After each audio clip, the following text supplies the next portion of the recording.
BNP চেয়ারপারসনের উপদেষ্টা বীর মুক্তিযোদ্ধা অ্যাডভোকেট ফজলুর রহমানকে হত্যার হুমকি এবং তার বাসার সামনে সন্ত্রাসী মবের তাণ্ডবের প্রতিবাদে মঙ্গলবার উত্তপ্ত ছিল কিশোরগঞ্জ হাওর উপজেলা অষ্টগ্রাম।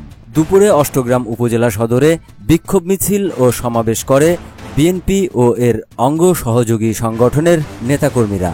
কয়েক হাজার নেতাকর্মী উপজেলা পরিষদ মাঠ থেকে মিছিল করে সদরের বিভিন্ন সড়ক প্রদক্ষিণ করে জামতলী মোড়ে গিয়ে সমাবেশ করে।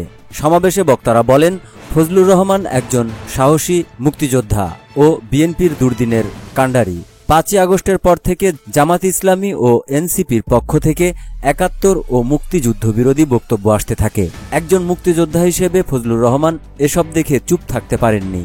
এরপর থেকেই একটি স্বাধীনতা বিরোধী চক্র এবং এনসিপি তার বিরুদ্ধে ষড়যন্ত্রে লিপ্ত হয়, বিভ্রান্তি ছড়ায় এবং অপপ্রচার চালায়। বক্তারা অভিযোগ করেন, এই ষড়যন্ত্রের অংশ হিসেবেই তাকে এখন হত্যার হুমকি দেওয়া হচ্ছে। তারা অবিলম্বে এসবের সাথে জড়িত সন্ত্রাসীদের গ্রেপ্তার ও দৃষ্টান্তমূলক শাস্তির দাবি জানান। বক্তারা হুঁশিয়ার করে বলেন, সরকার যদি এ বিষয়ে ব্যবস্থা না নেয় তাহলে ইটনা মিঠামইন অষ্টগ্রামের সাধারণ মানুষকে সঙ্গে নিয়ে ঢাকা অভিমুখে মার্চ করা হবে।